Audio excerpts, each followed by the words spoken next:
students. So I am here with the next video of chapter 3, acid, bases and salts. In the previous video I explained you about the preparation of bases. Now we will do the properties of bases. Okay, so whenever we are doing the properties, physical properties are not important, only we have to do the chemical properties. For your knowledge, in physical properties you can write that they are bitter in taste and how they change the color of indicators, like they can turn red litmus blue and they change the colorless phenolphthalein solution pink. So these are some physical properties, but we have to do only the chemical properties of bases, and not for all the bases, because we have to consider only those bases which are active in nature, and active bases will be alkalis because they are water soluble, so they ionizes completely, and due to presence of more ions they are more active and they show the reaction more speedily than the other bases. So mainly we are doing the properties of bases, specifically the alkalis, because they are the more active bases. So coming to the first property of base, again bases here means we are talking about alkalis. Okay, mainly alkalis, they show the property of absorbing carbon dioxide. For example, if you keep these alkali solution open in the atmosphere, they have this property of absorbing the atmospheric carbon dioxide. It is present in atmosphere, so they can absorb the CO2 and they can form the respective carbonates. Okay, so NaOH and KOH, two alkalis are there. Whenever they absorb carbon dioxide, they form their respective carbonates. Sodium hydroxide will give sodium carbonate and water, whereas potassium hydroxide will give you potassium carbonate and water. So this is a property of alkali, that they can absorb the atmospheric carbon dioxide to form the carbonates. Coming to the second property, as I told you, neutralization is the common property shown by both acids and bases. Acid, they neutralizes the base, and base, they neutralizes the acid. So here we are having some bases, either soluble or insoluble, doesn't matter, you can take any base here, but whenever it will react with an acid, it will always give salt and water. That is what the neutralization reaction. So double decomposition reaction it is. Neutralization word we are using here because the salt which is formed by neutralization is always a soluble salt. Okay, so we can start with soluble or insoluble base. Calcium hydroxide is a soluble base, whereas magnesium and iron hydroxide, they are insoluble. So doesn't matter whether our base is soluble or insoluble, whenever they combine with acid, they always give you soluble salt and water. So any acid you can select for neutralization reaction. For calcium hydroxide, and in place of sulfuric acid we have to use hydrochloric acid here, sorry, calcium hydroxide with HCl, it will give you the soluble salt, calcium chloride and water. That's why I have taken this one, hydrochloric acid, because if you use sulfuric acid, then it will form calcium sulfate, which is insoluble salt, that we can't write in under the neutralization reaction, it will be precipitation reaction. Okay, so for calcium hydroxide you can select either HCl or HNO3, please don't write H2SO4, to get soluble salt and water. Then magnesium hydroxide, which is a insoluble base, हम insoluble से soluble बना सकते हैं, लेकिन insoluble से insoluble नहीं बना सकते हैं. So an insoluble base when react with acid can give you a soluble salt and water. Again, insoluble ferrous hydroxide when react with nitric acid gives you a soluble salt, ferrous nitrate and water. So these are the reactions which we can show under the heading of neutralization of bases with respective acids. Okay, the product will be always soluble salt and water.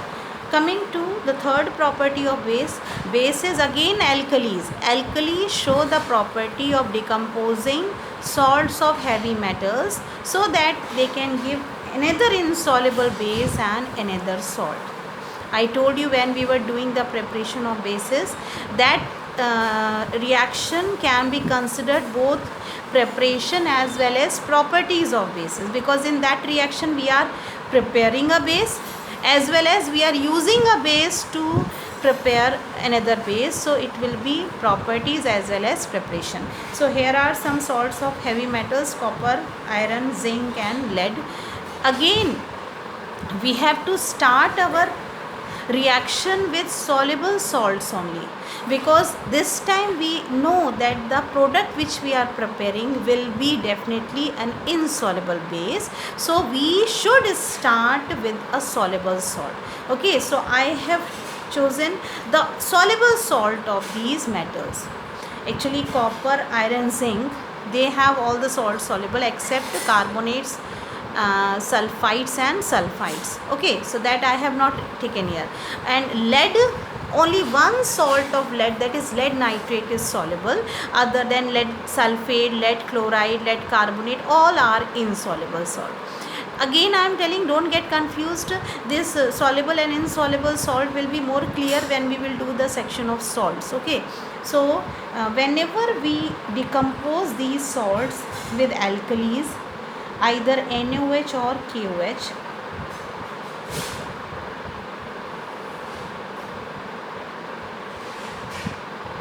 this time it is double decomposition precipitation. So you will get an insoluble base and a soluble salt. So copper sulfate with NaOH will give you that double decomposition, precipitation will be there. So you will get insoluble precipitate of copper hydroxide and sodium salt. For iron का hydroxide or potassium salt. So you will get insoluble precipitate of iron hydroxide and potassium salt. Here zinc chloride and sodium hydroxide, you will get insoluble precipitate of zinc hydroxide and sodium salt. Again here lead nitrate and sodium or potassium hydroxide, so you will get insoluble precipitate of lead hydroxide and sodium salt. So lead hydroxide, insoluble precipitate and sodium salt. Okay, so this is the third property of base. These are the alkalis or the bases which are showing such property, in which they can decompose the heavy metal salts to give insoluble base and another salt. So again I am reminding you that these equations are very important, because you can give this equation as an example where you can prepare a base from a base, or you can prepare a salt from a salt, or you can write this equation as a property of base, as well as you can write this equation as a preparation of a base. Okay, so this was the third property of bases. Now one more thing to tell you, whenever we are selecting the salt of heavy metals, three metal hydroxides which are obtained by this method. जब हम इन heavy metal के salt को decompose करते हैं तो हमें इन्हीं metals के insoluble hydroxides मिलते हैं. So considering the three metal hydroxides, zinc hydroxide, aluminium hydroxide and lead hydroxide, जब हम इन metals के hydroxide हमको मिलते हैं after the reaction as insoluble product, then these insoluble hydroxide, they get dissolved on adding excess of alkalis. Let me explain you by one example. For example, you have taken zinc chloride and you added sodium hydroxide in a little quantity. आपने कुछ drop sodium hydroxide की add की. As soon as you have added sodium hydroxide, very soon you will get gelatinous white precipitate of zinc hydroxide. Gelatinous off white color का आपको zinc hydroxide का precipitate मिलेगा, plus you will get sodium chloride salt. Now as zinc is an amphoteric metal, zinc hydroxide is also an amphoteric metal hydroxide, and I told you about amphoteric nature. Amphoteric means showing both the property of acid and base, or which can react both with acid and base to give soluble salt and water. अब चूँकि ये zinc hydroxide जो कि एक amphoteric metal का hydroxide है, ये metal hydroxide, इसके सामने अगर आप एक base रखेंगे, then it will show the property of an acid and now it will give you salt and water. Amphoteric nature क्या होता है? It is a dual nature when the substance can behave both like acid and a base. So as soon as it is formed, It is hydroxide of metals, of course it is zinc hydroxide. So you know that yes, it is a base because it is a metallic hydroxide. But as it is an amphoteric metal hydroxide, so it can also behave as an acid. लेकिन ये condition तब है जब इसके सामने एक दूसरा strong base add किया जाएगा, तभी वो ये acidic property शो करेगा. Otherwise it will keep on showing the basic nature. Basic तो वो है ही because it is a metal hydroxide. लेकिन हाँ, अगर उसके सामने कोई उससे ज़्यादा स्ट्रॉन्ग बेस ऐड कर दिया जाता है, it will always be a base. ये तो एक स्ट्रॉन्ग बेस है ही, इसमें कोई डुअल नेचर नहीं है. लेकिन जब ये एक स्ट्रॉन्ग बेस इसमें ऐड कर दिया गया, then these two metal hydroxide which are amphoteric in nature, they will show the acidic nature. अब ये एसिडिक प्रॉपर्टी शो करेंगे. And you know whenever acid combines with base, the product will be salt and water. And this time neutralization will take place and they will give you soluble salt and water. तो observation क्या मिलेगा आपको? जैसे आपने zinc salt में sodium hydroxide add किया, आपको white precipitate मिला. लेकिन उसी वाइट प्रेसिपिटेट में अगर आपने एक्सेस में सोडियम हाइड्रोक्साइड को ऐड कर दिया और उसी प्रेसिपिटेट के ऊपर और NaOH ऐड कर दिया, then this NaOH will be basic in nature. And जो जिंक हाइड्रोक्साइड जो precipitate बनाता है, it will start as acting as acidic in nature, and they will show the neutralization to give you soluble salt and water, and you will see that the white precipitate, gelatinous white precipitate will get dissolved. ये precipitate dissolve क्यों हो गया? Due to formation of the soluble salt. जब zinc hydroxide के सामने एक और strong base add किया गया, then it will act as an acid to give you soluble salt, sodium zincate and water. And this is a soluble salt, so the gelatinous white precipitate will get dissolve. Same thing happens with lead also. ये भी एक amphoteric metal hydroxide है. तो जब इसके सामने एक ज़्यादा स्ट्रॉन्ग बेस ऐड किया जाएगा, then it will show the amphoteric property to give you potassium plumbate K2PbO2, which is a soluble salt and water. तो again you will see that the white precipitate, chalky white precipitate, देखो gelatinous zinc hydroxide का gelatinous white colour का precipitate होता है, वो soluble हो जाएगा.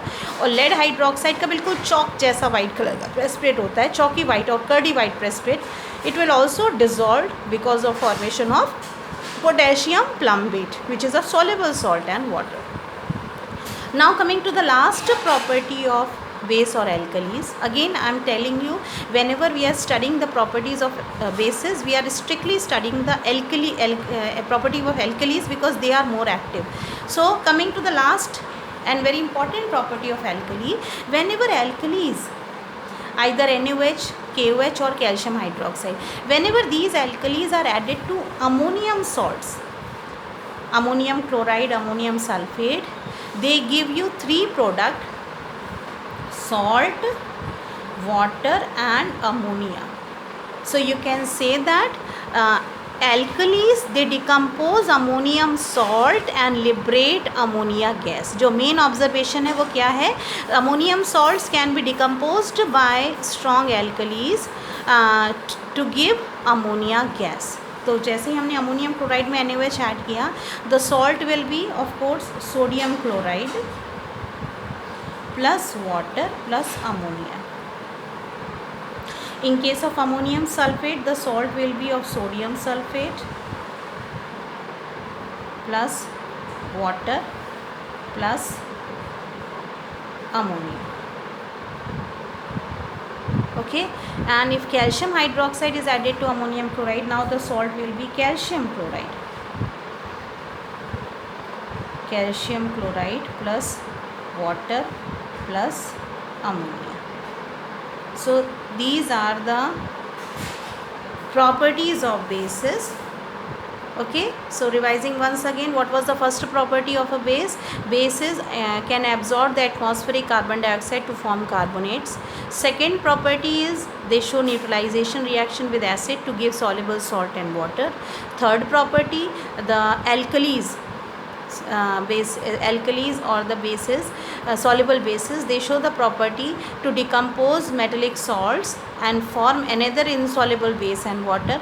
But the insoluble base which are amphoteric in nature, they on adding of excess of alkalis. उसी insoluble base में जब हम एक्सेस ऑफ एल्कली ऐड कर देंगे, then due to amphoteric nature they will form the soluble salt and the precipitate will get dissolved to give you soluble salt and water. And the last property, strong alkalis, again they can decompose the ammonium salts to give you salt, water and ammonia. In my next video I will start with the pH value.